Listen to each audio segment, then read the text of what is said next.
کہنے کی یہ برکت ہے کہ بسم اللہ جیسے ہی کہتا ہے تو اللہ تعالیٰ کی طرف سے اس کام کے اندر برکت ڈال دی جاتی ہے، اور جس کام میں انسان بسم اللہ کہنا بھول جاتا ہے اس کام کے اندر شیطان کی شمولیت ہو جاتی ہے اور وہ کام بے برکت ہو جاتا ہے۔ بسم اللہ کے بہت سارے فضائل ہیں، چنانچہ حضرت علی رضی اللہ تعالیٰ عنہ فرماتے ہیں کہ تمام آسمانی کتابوں کا نچوڑ، ان کا لب لباب، ان کا اصل، ان کا حاصل جو تھا ان کو اللہ پاک نے قرآن پاک کے اندر نازل فرما دیا، اور تمام قرآن پاک کے اندر جو کچھ رحمتیں برکتیں ان کا لب لباب ہے، ان تمام چیزوں کو اللہ رب العزت نے سورہ فاتحہ کے اندر جمع فرما دیا، اور جو کچھ سورہ فاتحہ کے اندر تھا ان تمام برکتوں، رحمتوں، فضائلوں کو اللہ نے بسم اللہ الرحمن الرحیم کے اندر جمع فرما دیا۔ اور بھی علماء فرماتے ہیں کہ جو کچھ بسم اللہ الرحمن الرحیم کے اندر تھا ان تمام رحمتوں، برکتوں، فضائلوں کو بسم اللہ کے با کے اندر جمع فرما دیا۔ با کا مطلب ہوتا ہے وصل، وصل کا مطلب ہوتا ہے ملانا۔ جب انسان بسم اللہ پڑھتا ہے تو انسان کا، بندے کا تعلق اللہ رب العزت سے کیا ہوتا ہے؟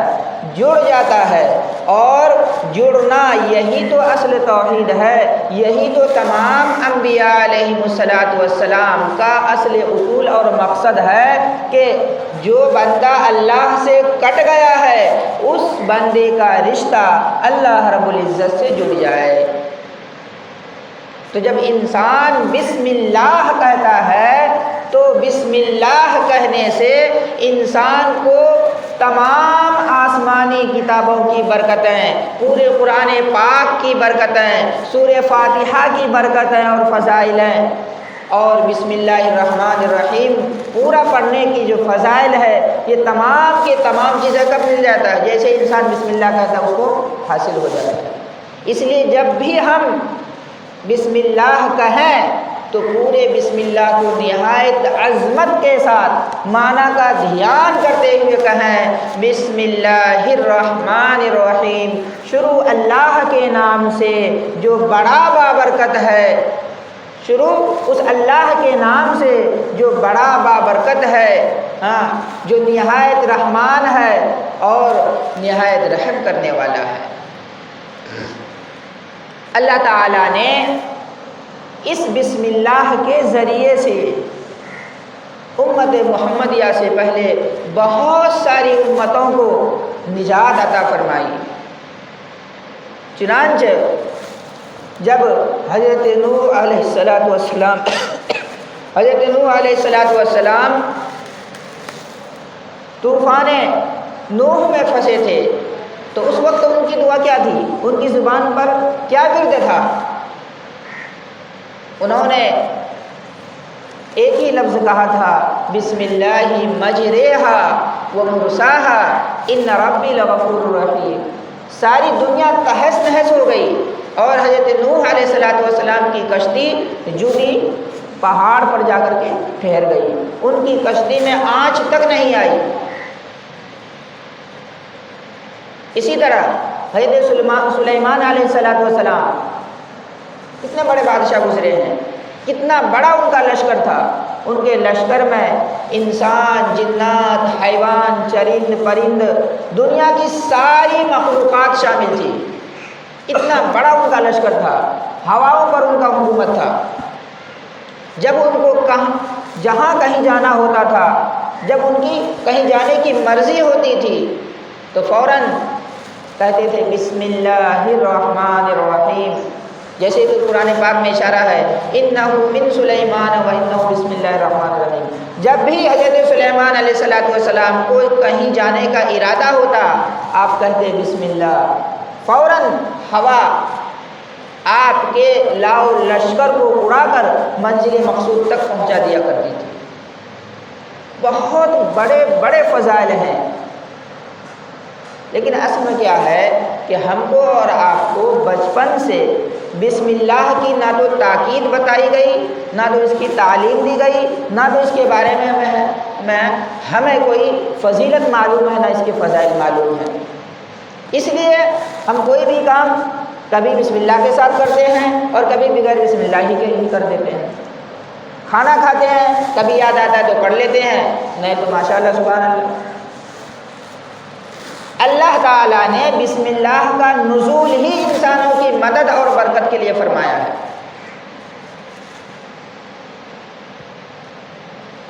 اب اس کا بسم اللہ جو ہے اس کی اہمیت دیکھیے.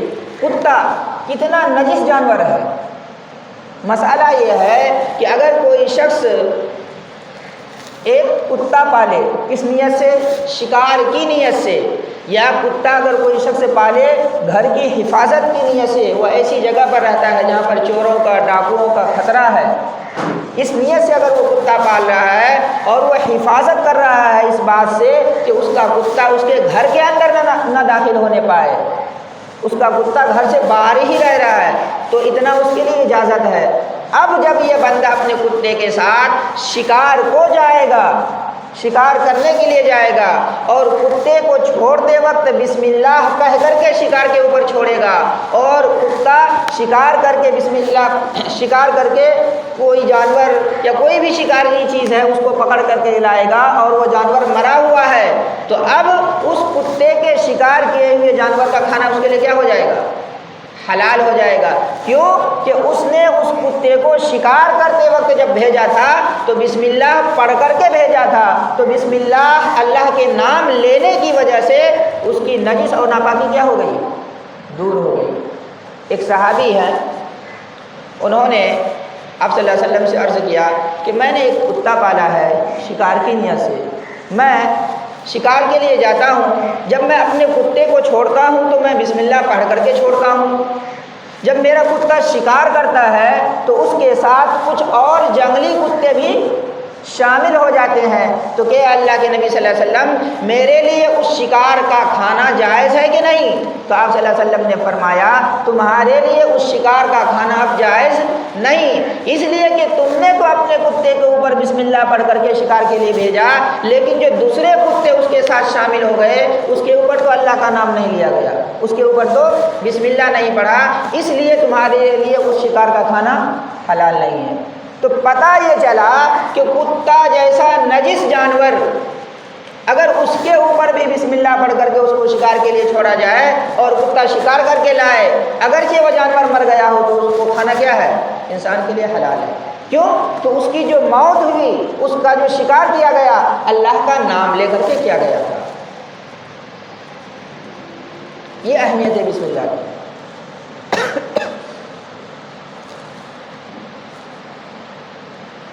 ایک مرتبہ حضور صلی اللہ علیہ وسلم نے حضرت علی رضی اللہ تعالیٰ عنہ سے فرمایا، اے علی کیا تمہیں کچھ کلمات بتاؤں، کیا تمہیں کچھ کلمات بتاؤں کہ جب تم کہیں کسی مصیبت میں پھنس جاؤ، اچانک تمہارے اوپر کوئی مصیبت نازل ہو جائے، کسی دشمن کا حملہ ہو جائے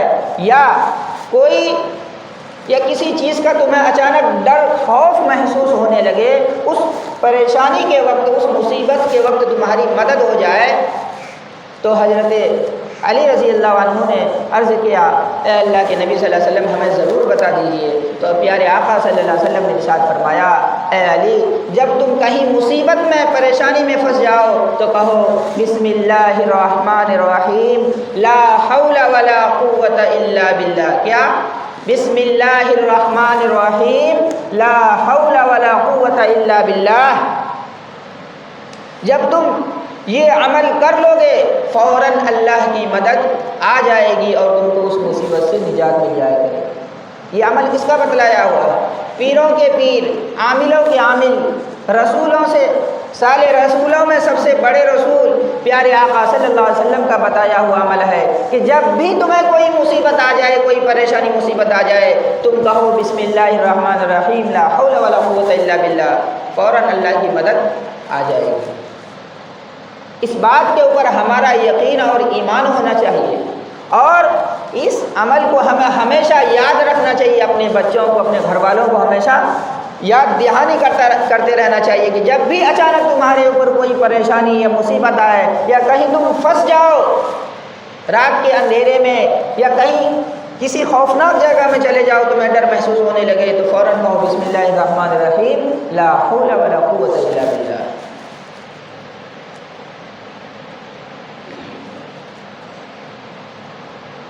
بسم اللہ جو ہے، اس کے بارے میں فرمایا کہ بسم اللہ جو ہے اسم اعظم ہے۔ اسم اعظم کس کو کہتے ہیں؟ اسم اعظم کہتے ہیں کہ جب اسم اعظم کو پڑھا جاتا ہے، کہا جاتا ہے، تو فوراً اللہ تعالیٰ اس کی وجہ سے کیا کرتے ہیں؟ اس کی دعا کو اللہ تعالیٰ سن لیتے ہیں، اس کی دعا کو قبول کر لیتے ہیں۔ تو بسم اللہ ایسے کلمات میں سے ہیں کہ جن کلمات کے کہنے کے بعد فوراً اللہ تعالیٰ دعا کو قبول کر لیتے ہیں، انہی کلمات میں سے بسم اللہ الرحمن الرحیم بھی ہے۔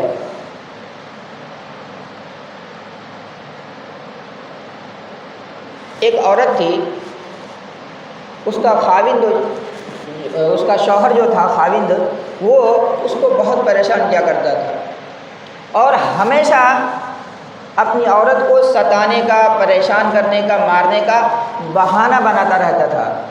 ایک مرتبہ کچھ روپیہ ایک تھیلے میں جمع کیا اور گھر کی الماری میں لا کر کے رکھ دیا، اور عورت سے کہا کہ میں نے اس الماری میں کچھ روپیہ رکھا ہے تھیلے کے اندر، اور یہ کہہ کر کے وہ چلا گیا۔ کچھ دن کے بعد وہ آدمی گھر آیا اور عورت کی غیر موجودگی میں خود سے تھیلے کے اندر سے روپیہ نکالا، اور گھر کے اندر کنواں تھا، اس کنویں کے اندر کیا جا کر کے پورا روپیہ پھینک دیا، اور عورت سے آ کر کے مطالبہ کرنے لگا کہ میں نے تم کو روپیہ دیا تھا رکھنے کے لیے، تمہارے سامنے اس الماری کے اندر روپیہ رکھا گیا، تو روپیہ کہاں ہے؟ مجھے روپیہ دو، اور اس کو ستانے کی کوشش کرنے لگا۔ تو عورت کو یاد آئی کہ ہاں میرے سامنے ہی روپیہ اس الماری کے اندر رکھا گیا تھا۔ فوراً اس کی بیوی جو تھی اٹھی اور الماری کے اندر گئی، اور جیسے ہی اس تھیلے کو دیکھا، اس کو اٹھایا، تو اس کے اندر ویسے کی ویسے سارا روپیہ، سارا پیسہ کیا تھا؟ پڑا ہوا تھا۔ اب وہ عورت حیران کہ آخر یہ ماجرا کیا ہے، تو اسے بتلایا گیا کہ عورت، تمہاری ایک عادت، ایک ادا اللہ کو بہت پسند ہے کہ جب بھی تم کوئی کام کرتی ہو تو اس کام کے کرنے سے پہلے تم اپنی عادت کے مطابق بسم اللہ ضرور کہہ لیا کرتی ہو۔ جب تمہارے شوہر نے روپیہ کا تھیلا دیا تھا رکھنے کے لیے، تو جب تم اس تھیلے کو الماری کے اندر رکھ رہی تھی تو تم نے بسم اللہ کہا تھا، تو اللہ تعالیٰ نے جب تمہارے شوہر نے اس تھیلے سے روپیہ کو چرا کر کے اس کے اندر پھینک دیا، تو فوراً اللہ تعالیٰ نے جبریل علیہ السلام کو بھیجا، انہوں نے کنویں کے اندر سے ان تمام روپیوں کو، پیسوں کو چن کر کے لا کر کے دوبارہ اس الماری کے اندر رکھ دیا گیا، تمہارے بسم اللہ کہنے کی وجہ سے۔ اب دیکھیے کہ بسم اللہ کی اگر عادت ہو جائے تو اللہ تعالیٰ بڑی بڑی مصیبتوں سے، پریشانیوں سے نجات عطا فرما دیتے ہیں۔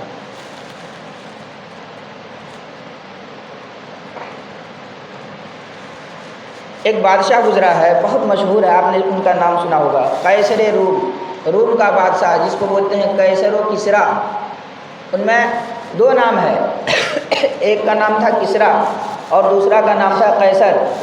تو ہم اور آپ جو بولتے ہیں قیصر و کسریٰ، حالانکہ دو شخص ہے، دو نام ہے۔ ایک کسریٰ وہ الگ شخص ہے، وہ بھی بادشاہ گزرا ہے، اور ایک قیصر، ہاں یہ بھی بادشاہ تھا، یہ بھی روم، جس کو آج کل کے بھاشا میں کیا بولتے ہیں؟ روس، رشیا، اس کو پہلے زمانے میں فارس بھی بولا جاتا تھا، روم بھی بولا جاتا تھا۔ وہاں کا ایک مشہور بادشاہ گزرا ہے قیصر۔ اس کے سر کے اندر ہمیشہ درد رہتا تھا۔ کیا رہتا تھا؟ درد۔ اس درد سے اتنا پریشان تھا کہ بڑے بڑے حکیموں طبیبوں کو دکھلایا، کہیں سے اسے آرام نہیں ہوا۔ اسے پتہ چلا کہ مدینے میں حضرت عمر رضی اللہ تعالیٰ عنہ کی حکومت ہے اور وہ حضور پاک صلی اللہ علیہ وسلم کے ایک صحابی ہیں۔ تو قیصر روم نے ایک خط لکھا۔ اس خط کے اندر قیصر روم نے یہ التجا کی، یہ عرض کیا کہ میرے سر کے اندر ہمہ وقت درد رہتا ہے، کبھی آدھے سر میں کبھی پورے سر میں، اس درد سے مجھے نجات نہیں مل رہی ہے۔ اگر آپ کے پاس کوئی ایسا دوا ہو، کوئی وظیفہ ہو، کوئی دعا ہو تو ہمیں برائے مہربانی وہ چیز عطا فرما دیں۔ تو حضرت علی رضی اللہ تعالیٰ تو حضرت عمر رضی اللہ تعالیٰ عنہ نے ایک ٹوپی لیا اور اس ٹوپی کے اندر بسم اللہ الرحمن الرحیم لکھوایا اور قاصد کو دیا کہ اس ٹوپی کو قیصر روم کے پاس پہنچا دیا جائے۔ جب وہ ٹوپی قیصر روم کے پاس پہنچی اور انہوں نے جیسے ہی اس ٹوپی کو اپنے سر کے اوپر پہنا، فوراً اس کے سر سے درد جو تھا وہ غائب ہو گیا۔ اب جب کبھی اس ٹوپی کو اپنے سر پر لگاتا، درد فوراً غائب ہو جاتا، درد ختم ہو جاتا۔ جیسے ہی ٹوپی کو اتارتا، فوراً اس کے سر میں درد شروع ہو جاتا۔ اب وہ بھی حیران کہ آخر اس ٹوپی میں ہے کیا۔ چنانچہ جب انہوں نے قیصر روم نے اس ٹوپی کو اپنے سر سے اتار کر کے دیکھا اور پڑھا تو اس کے اندر وہی بسم اللہ الرحمن الرحیم لکھا ہوا تھا۔ تو اب دیکھیے، ایک غیر مسلم، اللہ کا دشمن، اگر وہ بھی بسم اللہ کو عظمت کے ساتھ اپنے سر کے اوپر رکھتا ہے تو اس بسم اللہ کی برکت سے اللہ تعالیٰ کیا کرتے ہیں؟ اس کے سر کے درد کو ختم فرما دیتے ہیں۔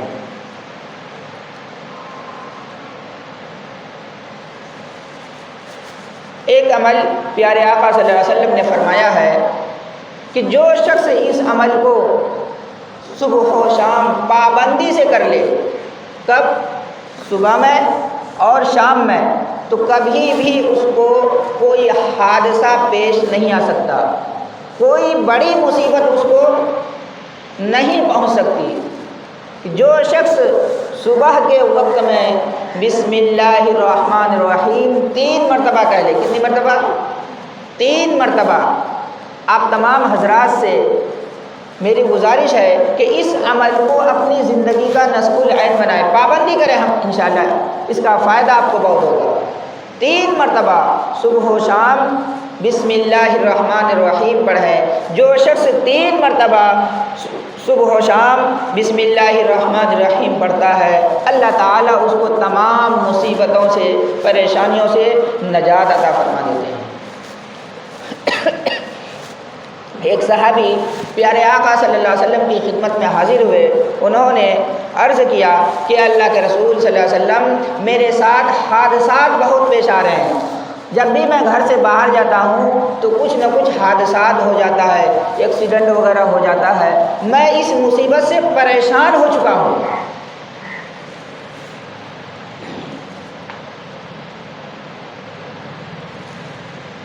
تو حادثات سے بچنے کے لیے پیارے آقا صلی اللہ علیہ وسلم نے اس صحابی کو ایک دعا ارشاد فرمایا، اور آقا صلی اللہ علیہ وسلم نے فرمایا، اے صحابی، جب بھی تم اپنے گھر سے نکلا کرو تو کہو بسم اللہ اہلی و مالی، بسم اللہ اہلی و مالی، یعنی میں خود کو اور اہل و عیال کو، اپنی مال و جائیداد کو اللہ کی امانت میں، اللہ کی امان میں دے کر کے جا رہا ہوں۔ جب بھی تم اس دعا کو پڑھ کر کے اپنے گھر سے نکلو گے، کوئی حادثات، کوئی مصیبت تم کو نہیں پہنچ سکتی۔ وہ صحابی فرماتے ہیں کہ جب سے میں نے اس عمل کی پابندی کی، اس دن سے میرے ساتھ کوئی بھی حادثہ، کوئی بھی ایکسیڈنٹ نہیں ہوا۔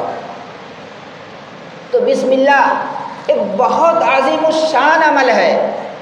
ہم میں سے ہر شخص کو چاہیے کہ بسم اللہ کو پڑھنا لازم پکڑ لے، کوئی بھی کام بسم اللہ کے بغیر نہ کرے۔ یہاں تک حدیث پاک میں آتا ہے کہ جب تم رات کے وقت اپنے گھر کو بند کرنے لگو تو گھر کی جو کنڈی جب لگاؤ تو بسم اللہ کہہ کر کے لگایا کرو۔ اگر تم نے گھر کی کنڈی بسم اللہ کہہ کر کے لگائی تو کوئی شیطان کوئی بھی خبیث چیز تمہارے گھر کو کھول نہیں سکتا، کوئی مصیبت تمہارے گھر کے اندر نہیں آ سکتی۔ پھر فرمایا رات میں اپنے برتن کو ڈھک دیا کرو اور ڈھکتے وقت بسم اللہ کہہ دیا کرو۔ اگر تمہارے پاس برتن کو ڈھکنے کے لیے کوئی اور سامان نہیں ہے تو ایک لکڑی رکھو اپنے برتن کے اوپر اور بسم اللہ کہہ کر کے رکھو، تو اس پانی کے اندر، اس برتن کے اندر کوئی بھی مصیبت، کوئی بھی بیماری نہیں آ سکتی۔ انسان حمام میں جاتا ہے، غسل کرتا ہے، پاکی حاصل کرتا ہے، کبھی برہنہ حالت میں ہوتا ہے، بنا کپڑوں کا ہوتا ہے، تو شیطان اور خبیث جن جو ہے وہ کہاں رہتا ہے؟ گندی جگہوں میں رہتا ہے، ہر جگہ رہتا ہے۔ جو بھی نجس جگہیں ہیں، بیت الخلاء ہے یا طہارت خانہ ہے یا حمام ہے، ان جگہوں پر خبیث شیاطین رہا کرتا ہے۔ کیا کرتا ہے؟ خبیث شیاطین رہا کرتا ہے۔ جب بھی انسان ان جگہوں پر جاتا ہے اور دعا کو نہیں پڑھتا ہے، تو مثال کے طور پر انسان بیت الخلاء گیا، 2 نمبر گیا اور اس نے دعا نہیں پڑھی، تو جتنا دیر بیت الخلاء کے اندر بیٹھا رہے گا شیطان اس کے شرمگاہ کے ساتھ کیا کرے گا؟ کھیلتا رہے گا۔ کیا کرے گا؟ کھیلتا رہے گا۔ جیسے ہی انسان بیت الخلاء میں داخل ہونے سے پہلے ہی پڑھ لیتا ہے اللہم انی اعوذ بک من الخبث والخبائث، کہ میں اللہ کی پناہ لیتا ہوں تمام خبیث جن اور جنات سے، جنیاں سے، تو اللہ تعالیٰ ان تمام خبیث جنوں کے درمیان ایک پردے کو حائل کر دیتے ہیں۔ اسی طرح جب حمام میں ہم غسل کے لیے داخل ہوں، چاہے کپڑے کے ساتھ نہائیے چاہے بنا کپڑے کے نہائیے، تو غسل خانے میں داخل ہونے سے پہلے ہی اگر آپ نے بسم اللہ پڑھ لیا تو بسم اللہ کے پڑھنے کی وجہ سے اللہ تعالیٰ ایک پردہ حائل کر دیتے ہیں ان خبیث جنوں کے درمیان، اور وہ آپ کے جسم کو، آپ کے صدر کو نہیں دیکھ سکتا۔ جب خوبصورت جسم ہوتا ہے تو خوبصورت جسم پر جب انسان عاشق ہو جاتا ہے تو جنات ہے، شیطان تو شیطان ہے، تو انسان کے خوبصورت جسم کے اوپر جنات اور خبیث کیوں نہیں عاشق ہو سکتا؟ ہو سکتا ہے۔ اسی لیے بہت سارے لوگ کہتے ہیں کہ میں نہانے کے لیے گیا کر کے گیا، اس کے بعد سے ہمیں بیماری لگ گئی، تو پتہ یہ چلا کہ اس کے جسم کے اوپر کیا ہو گیا؟ شیطان اور جنات کا حملہ ہو گیا۔ تو جب بھی ہم نہانے کے لیے غسل خانے میں جائیں تو پہلے بسم اللہ پڑھ کر کے ہی اس کے اندر جائیں۔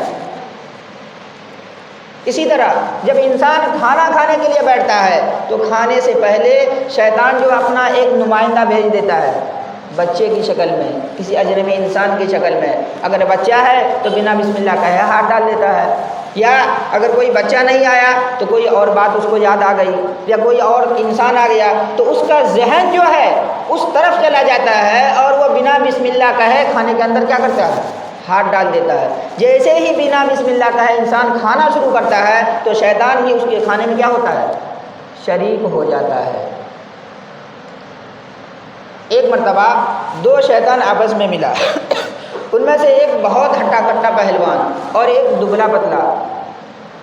تو جو موٹا تازہ شیطان تھا اس نے دبلے پتلے شیطان سے کہا کہ اے بھائی تمہاری یہ حالت کیا ہو گئی ہے؟ تو اس نے کہا کہ میں ایک ایسے شخص کے گھر میں رہتا ہوں کہ جب بھی وہ شخص گھر کے اندر آتا ہے تو بسم اللہ پڑھ کر کے ہی اپنے گھر کے اندر قدم رکھتا ہے، تو مجھے اس کے گھر کے اندر جانے کی ہمت نہیں ہوتی، اللہ کی طرف سے بندش ہو جاتی ہے۔ اور جب کبھی وہ کھانے کے لیے بیٹھتا ہے یا پانی پینے کے لیے گلاس اٹھاتا ہے تو فوراً بسم اللہ کہتا ہے، تو نہ تو مجھے اس کے یہاں سے کھانا ملتا ہے نہ پانی ملتا ہے، جس کی وجہ سے میں اتنا دبلا پتلا ہو گیا ہوں۔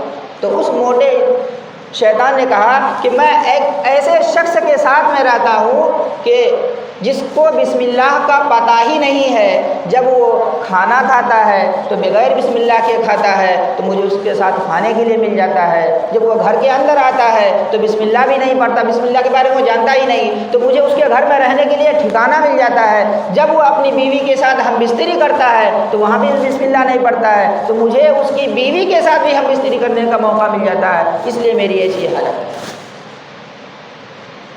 تو پتہ یہ چلا کہ جب ہم کوئی بھی کام کریں اگر بسم اللہ کہہ لیا کریں گے تو اللہ کی طرف سے حفاظت، برکت، مدد فوراً آ جائے گی۔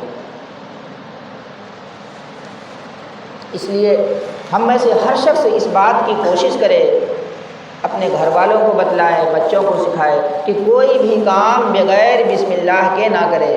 بسم اللہ کا مقصد پہلے کیا بتلایا کہ بسم اللہ کا مقصد یہ ہے کہ ایک ٹوٹے ہوئے انسان کا رشتہ اپنے پروردگار سے کیا ہو جائے، جڑ جائے۔ جب انسان کا رشتہ اللہ کے ساتھ جڑ جائے گا تو ظاہر سی بات ہے کہ اس کی دنیا بھی بنے گی اور آخرت بھی بنے گی، اور یہی تمام انبیاء علیہ السلام کا طریقہ اور ان کا مقصد رہا ہے۔ اللہ تعالیٰ سے دعا ہے کہ اللہ تعالیٰ ہم کو اور آپ کو، تمام مسلمانوں کو زیادہ سے زیادہ بسم اللہ پڑھنے کی، اس پر عمل کرنے